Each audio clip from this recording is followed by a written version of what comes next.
Colombia está en una situación compleja. El presidente Gustavo Petro lleva 3 años ininterrumpidos de política exterior errática que se ha profundizado en el último año y que ya ha afectado negativamente a los propios colombianos. ¿Qué ha hecho Petro en materia de relaciones internacionales? ¿Qué consecuencias ha tenido para los colombianos? ¿Por qué es tan nociva su política exterior? Hoy hablaremos de todo ello. En geopolítica los países se definen por sus aliados y por sus enemigos, y es por esta razón que resulta fundamental para cualquier nación llevar una buena política exterior, una buena política de relaciones internacionales, porque estar bien alineado le permite a cualquier país conseguir beneficios estratégicos para sí mismo, para sus propios intereses y los de su población.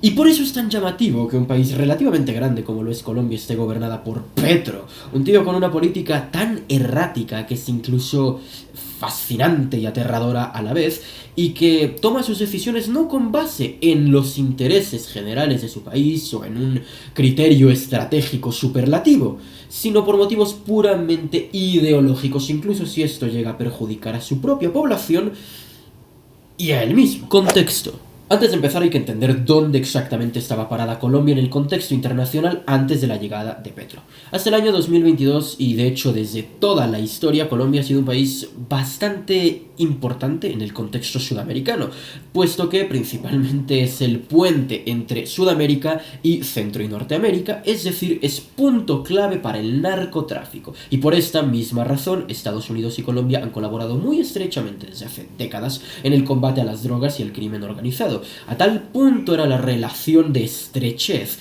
de ambas naciones que Estados Unidos lanzó en su momento durante la época de Pastrana el Plan Colombia, que le permitía aportar cantidades significativas de dinero para las cuestiones sociales, económicas y militares del país. Además, era tanta la colaboración de Colombia con Estados Unidos, que es el único país sudamericano, el único país latinoamericano en general en ser socio global de la OTAN. Un logro bastante meritorio, si me preguntáis.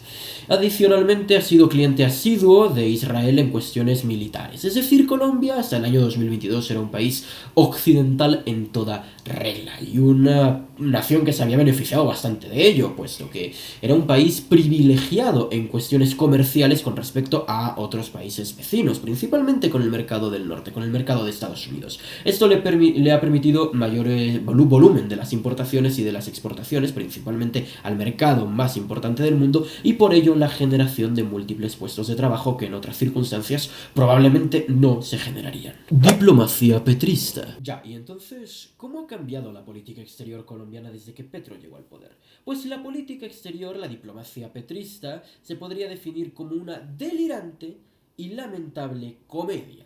Y antes de empezar a analizar por qué digo todo esto, quiero decir que vamos a analizar únicamente las cuestiones serias. Por ejemplo, hace poco trascendió que Petro, durante una visita diplomática oficial a Portugal a ver a Antonio Costa y compañía, no tuvo mejor idea que irse a pasear por los mejores burdeles lisboetas, lo que evidentemente daña mucho la credibilidad, y a partir de este punto, cada vez que Petro haga una visita oficial a algún estado, habrá que cuidar los burdeles de esa ciudad. Sin embargo, eso es algo que no deja de ser una delirante anécdota y no la vamos a tomar en cuenta realmente. Vamos a analizar exclusivamente las cuestiones serias, porque si nos ponemos a analizar todas las petroaventuras con las que Petro ha regado el mundo, no paramos nunca. En primer lugar, hay que ver dos aspectos fundamentales que ilustran la política exterior del petrismo. Uno, las embajadas, el baile de las embajadas. Además de regar de Petroaventuras el planeta, Petro se ha encargado de regar de amigos suyos el planeta, e incluso de amigos de la ex primera dama Verónica Alcocer. Gente cuyo único mérito ha sido la cercanía con el poder y que ni siquiera tenían carrera diplomática y que ni siquiera tenían estudios ni preparación de ningún tipo, ni siquiera en el servicio público. Y esto es un hecho bastante importante, no porque él sea el único que lo ha hecho en Colombia, porque no, en honor a la verdad, sus predecesores, muchos de ellos también lo han hecho, sino porque parte importante de su programa electoral, parte importante de su campaña, se basó en que no iba a convertir las embajadas y los consulados en sucursales de colocación de petristas amigos.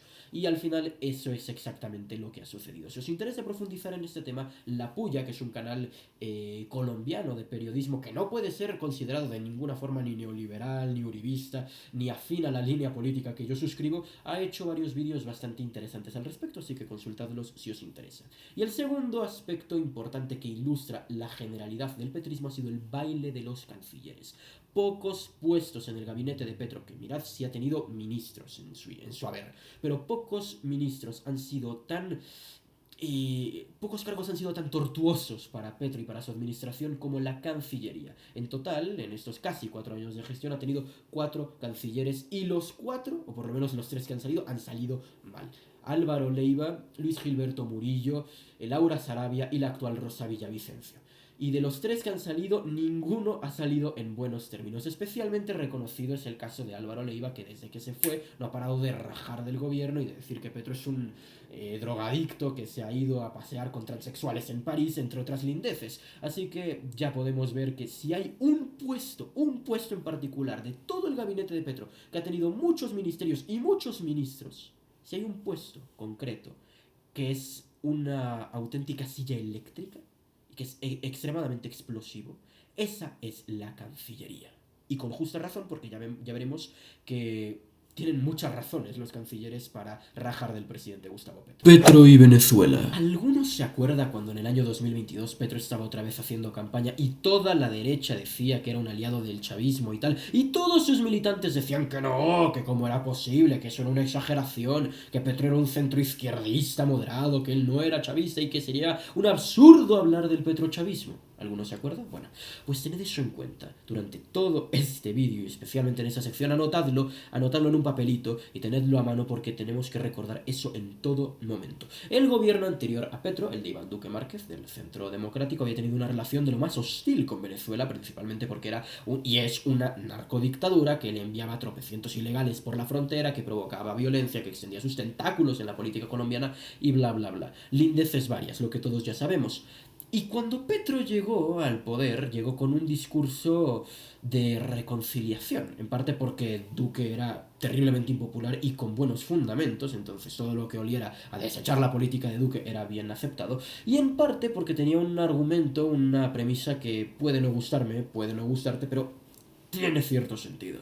Que si nos llevamos mal con Venezuela, siendo su principal socio y siendo su principal vecino, eso va a perjudicar al comercio que está en la frontera y por lo tanto a los pobladores de la frontera, que ya están bastante afectados por la pobreza. Así que, si quisiera o no, nos tenemos que llevar bien con Venezuela y por lo tanto Petro planteó esa estrategia de reconciliación. Pero rápidamente esta cordialidad se ha transformado en complicidad, especialmente a partir de las elecciones de Venezuela en el año 2024 y las consecuencias posteriores. Cuando llegó la administración de Donald Trump y amenazó a Nicolás Maduro poniéndolo al nivel de Bin Laden y ofreciendo una jugosa recompensa por su captura, uno podría esperar que incluso siendo muy de izquierdas, poca gente realmente se opondría. Después de todo es un tirano, es un dictador que ha generado la mayor crisis humanitaria del continente y que por supuesto eso afecta al resto de naciones, especialmente de Sudamérica. Es decir, cualquier persona con criterio, incluso siendo de izquierdas, no tendría que objetar demasiado respecto a la salida de Maduro por la fuerza. Solamente si se está muy comprometido con el chavismo se podría realmente objetar, así que podríamos esperar que la gente, los primeros en poner el grito en el cielo por Maduro serían, yo que sé, Díaz-Canel, el Ayatollah Jamenei o Vladimir Putin. Pues no, el primero en hacerlo ha sido su amiguito Gustavo Petro, quien ha afirmado que en caso de que Trump decida ponerle un dedo encima a los jerarcas del chavismo, muy especialmente a Maduro, esto sería considerado una amenaza continental y para Sudamérica y para el Caribe, y muy especialmente para Colombia, y afirmando que hay muchos miles de colombianos dispuestos a ir armados a defender a Venezuela, o bueno, mejor dicho, al dictador de Venezuela. En la misma línea, Petro ha negado en repetidas ocasiones la existencia del Cártel de los Soles. Para los que no lo sepáis, el Cártel de los Soles es la organización del narcotráfico que opera el ejército de Venezuela y sus principales jerarcas, de ahí el nombre del Cártel de los Soles, porque son las emblemas militares. Y Petro Petro ha negado su existencia. Para ponernos en contexto, esta es una organización que ha sido declarada como una organización terrorista por Estados Unidos, al mismo nivel de Al-Qaeda en su momento o de Hamas actualmente. Es como si Pedro Sánchez en España negara la existencia de Hamas solo porque se quiere llevar bien con Israel. O mejor aún, como si Carlos Andrés Pérez hubiera negado en su momento, presidente de Venezuela, expresidente por cierto, como si Carlos Andrés Pérez, expresidente de Venezuela, hubiera negado en su momento la existencia del cártel de Medellín solamente por afinidad ideológica. Entendemos la gravedad de los dichos de Petro.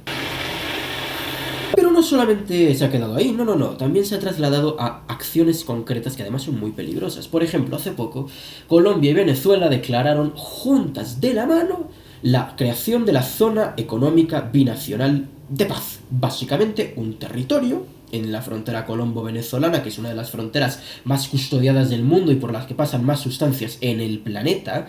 En esa frontera las actividades económicas se van a potenciar y van a permitir que las actividades venezolanas puedan operar con relativa normalidad. Es decir, el presidente colombiano ha llegado al acuerdo junto con el narcodictador venezolano, que todo el mundo sabe que es un narcodictador, para permitirle utilizar no de jure sino de facto territorio colombiano para sus actividades económicas, principalmente en los departamentos de La Guajira y el norte de Santander.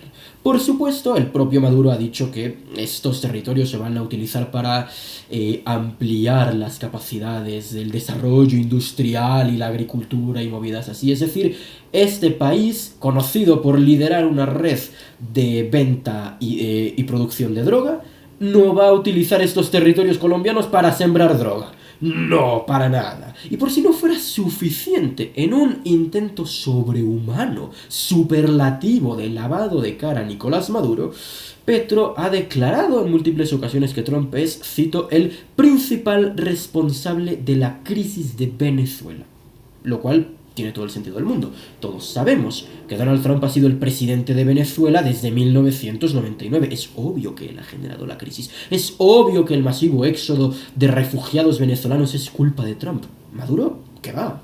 Ningún tipo de responsabilidad. Petro y Estados Unidos. Y en sintonía con esto último es fundamental hablar de la relación que ha tenido Petro con Estados Unidos. Como hemos mencionado previamente, si hay un país en Sudamérica que ha sido históricamente amigo de los Estados Unidos, más que Argentina, más que Ecuador, más que cualquier país, ese ha sido Colombia. Era Colombia, porque desde que llegó Gustavo Petro al poder esto ha cambiado rotundamente y ha dado un vuelco de 180 grados en sintonía principalmente con su aspiración refundacional, especialmente desde la llegada de Donald Trump al poder en la Casa Blanca. Desde que Trump ha iniciado acciones ofensivas contra Nicolás Maduro, Petro las ha condenado enérgicamente. Últimamente se le ha dado mucho por hacer a Estados Unidos derrumbar submarinos, lanchas y todo tipo de embarcación plagada de droga que viene desde Venezuela y llega a Estados Unidos principalmente. Entonces se le ha dado por bombardear esto incluso en aguas internacionales. Y Petro lógicamente ha salido a clamar contra esta política, a decir que es que están derrumbando pescadores y, cito textual, no ha dicho que los narcotraficantes no son tal, que no son narcotraficantes sino que son obreros del narcotráfico. Lógicamente, después de todo esto, Donald Trump ha salido a decir que Petro es un aliado del narcotráfico o un líder. Y francamente es algo que no me consta, principalmente porque no soy periodista de investigación, mi trabajo es el análisis. Pero tiene mucho sentido. Es decir, si no paras de defender a capa y espada a uno de los principales líderes narcos del continente, o bien eres profundamente oligofrénico o bien tienes intereses ocultos. Y sea cual sea, cualquiera de las dos alternativas, el hecho inobjetable es que está siendo aliado de Maduro, es decir, aliado del narcotráfico. Por supuesto que esta posición subnormal de Petro ya ha tenido consecuencias para el propio Petro y, más importante, para Colombia. En el caso de Petro, él ya ha sido incluido en la lista Clinton, que es donde básicamente están todos los aliados de todo lo malo en el planeta, y lo que permite esto es que le congelen todo tipo de cuentas, que sea muy difícil que haga ninguna transacción con alguna institución estadounidense, etcétera, etcétera. Él y todos sus compinches. Pero lo que realmente me parece llamativo es el caso de Colombia, las afecciones contra el propio pueblo colombiano colombiano, puesto que Estados Unidos ha retirado su ayuda anual a Colombia, que costaba de unos 50 millones de dólares anuales, que no parece mucho, pero que sinceramente es una afección notable, especialmente para las reservas nacionales del país. Además, por supuesto, del retiro del apoyo militar estadounidense a Colombia y de los repuestos en material militar, lo cual tiene toda la lógica del mundo. Pensémoslo así, tú no le darías tu dinero y tus armas a un amigo de tu enemigo que no para de atacarte y que sospechas que es narco.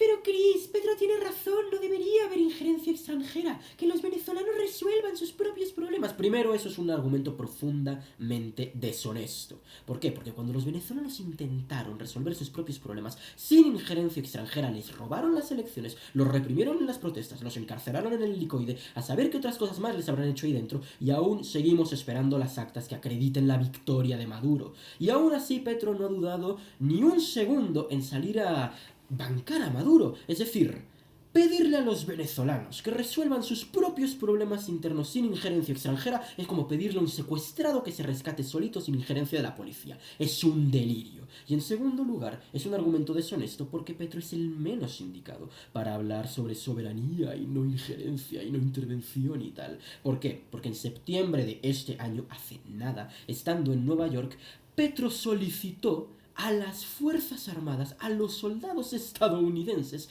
que desobedecieran las órdenes de Trump en favor de la humanidad y luego lo ratificó en su Consejo de Ministros. Voy a decirlo sin dar nombres para que se entienda correctamente. El delirio. Un presidente extranjero fue a un territorio de un país democrático a pedirle a esos soldados que desobedezcan las órdenes de su comandante en jefe. Es lo más cercano a solicitar una insurrección, así que Petro es el menos indicado para hablar de soberanía y no intervención y tal. Esto pasó en enero del año 2025, yo ni siquiera tenía mi canal, apenas estaba aprendiendo a dibujar caricaturas, pero me hubiera encantado poder hacer un vídeo sobre este delirio cuando sucedió recién. Sucede que Colombia, como muchos otros países de América, tienen tratados bilaterales con Estados Unidos que implican que si hay criminales de estos países de forma irregular naturalmente, cometiendo delitos en Estados Unidos, estos pueden ser deportados y el país está obligado a acogerlos porque no dejan de ser ciudadanos suyos. Del mismo modo que si hay criminales yanquis en Colombia, robando, matando, etc., lo que pueden hacer es encarcelarlos, deportarlos y Estados Unidos tiene que recibirlos, están obligados a ello. Y esto era algo fundamentalmente de sentido común y que ya se había hecho. De hecho, el propio Petro ya había aceptado durante la época de Joe Biden aviones militares con criminales colombianos que habían sido deportados, que no solamente habían llegado de forma ilegal a Estados Unidos, sino que ya estando ahí habían cometido otro tipo de crímenes. Por esta razón, lógicamente venían esposados y en aviones militares, porque si fueran en business class, en aviones civiles, igual y el avión podría correr algo de peligro porque estamos hablando de criminales. Esto era algo absolutamente normal y Petro ya lo había asumido. Pues bien, a partir de la administración de Trump todo esto se torció de vuelta, porque en enero de este año ya se habían llenado 2 aviones militares llenos de presos colombianos y por lo tanto Trump los mandó a deportar, lo cual es lógico. De vuelta, iban esposados y en aviones militares por cuestiones de sentido común, quiero pensar. Pues bien, Petro, debido a que fue Trump y no Biden el que envió la orden, se negó a recibir a estos deportados en su territorio, alegando los derechos humanos y las malas condiciones en las que estaban, etc. El punto es que se negó a recibir a sus propios ciudadanos colombianos deportados, incumpliendo un tratado internacional. Y por esta misma razón, porque incumplió un tratado internacional, Trump respondió con aranceles de emergencia del 25% que se podían elevar al 50% al cabo de una semana, además de la prohibición de viajes a Estados Unidos y visas para Petro y toda su tropa. Y en respuesta Petro contestó de la forma más surrealista posible. En este momento debería estar dejando las capturas de los tweets que he recopilado gracias al valioso trabajo que hizo Tipito Enojado en su momento, porque si no hubiera sido imposible recopilarlos todos, pero para abreviar.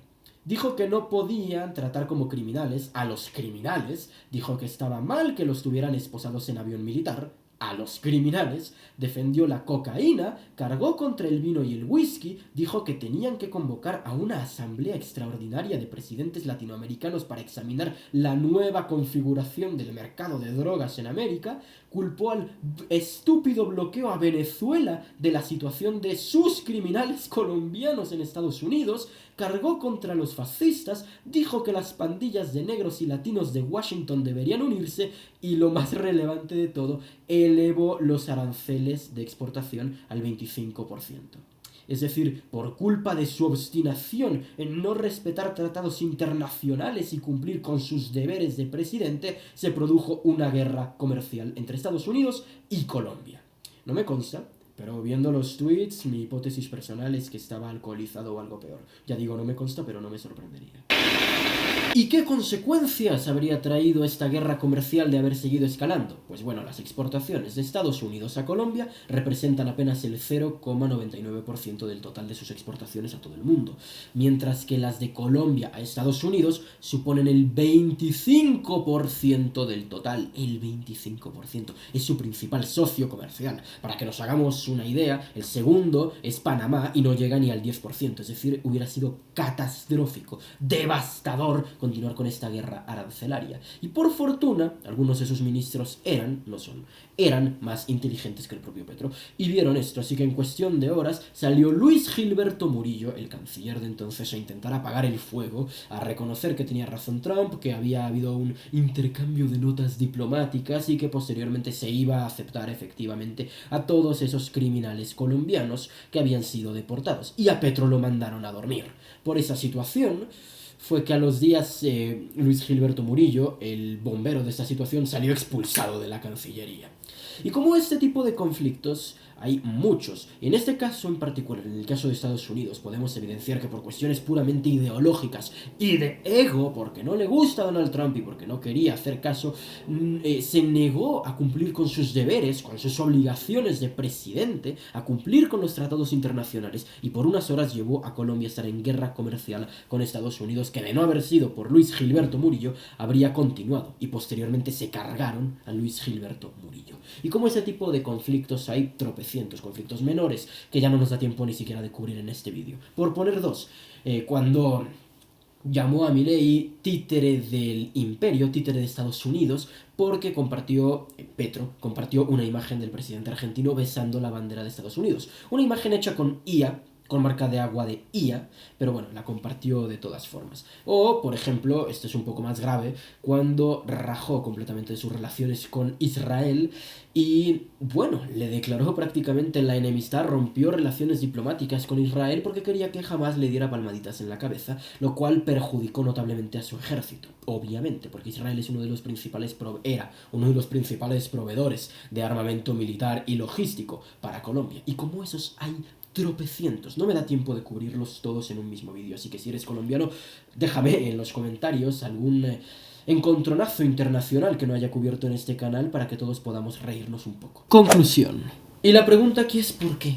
¿Por qué la necesidad de tomar ese tipo de decisiones? ¿Es que acaso no se da cuenta de que cada vez que toma decisiones así de delirantes, lo único que hace es perjudicar a los colombianos y a sí mismo? Hay mucha gente que podría argumentar que no se da cuenta, pero más bien lo que creo es que va por otro camino. Que esto es una cuestión fundamentalmente ideológica. ¿Por qué? Porque todo el gobierno de Petro se cimenta ideológicamente en una reversión, otra más, de la vieja retórica de la lucha de clases. Es decir, oprimidos contra opresores. Y en este caso, en el caso de la política exterior, es patria contra imperio, oprimidos contra opresores. Y Petro, por supuesto, que entiende la patria como Colombia, pero también como Venezuela, como Cuba, como el proyecto bolivariano regional e incluso como Palestina. Todo aquello que, retorciendo lo suficiente la realidad, se pueda considerar como oprimido. Mientras que el imperio sería Estados Unidos, pero también sería Trump, sería Milei, sería Israel, sería Musk, y todo aquello que, retorciendo lo suficiente la realidad, se pueda considerar opresor. Y así van orientadas todas sus decisiones, con esa misma retórica de oprimido contra opresor, patria contra imperio. Así es como decide los asuntos económicos exteriores. La política exterior de Petro se fundamenta en eso, en ese ideal de que se encuentra en una revolución. Y cuando se está en revolución, todo sacrificio es poco. Da igual la cantidad de puestos de trabajo que se pierdan con las decisiones subnormales que se tomen en materia de política exterior. Da igual a cuántos connacionales se empuje a la delincuencia y a las garras de las organizaciones criminales y del chavismo. Da igual cuánto dinero se pierda por las decisiones en política exterior, no solamente en Colombia, sino en sí mismo. Da igual todo eso, porque se está en revolución. Cualquier sacrificio estando en revolución es poco. Y así es como Gustavo Petro toma sus decisiones en política internacional, basándose en este ideal absurdo de seguir justificando su revolución de papel. Espero este vídeo te haya resultado interesante, muchas gracias por tu atención y sin más que decir, libertad y vida.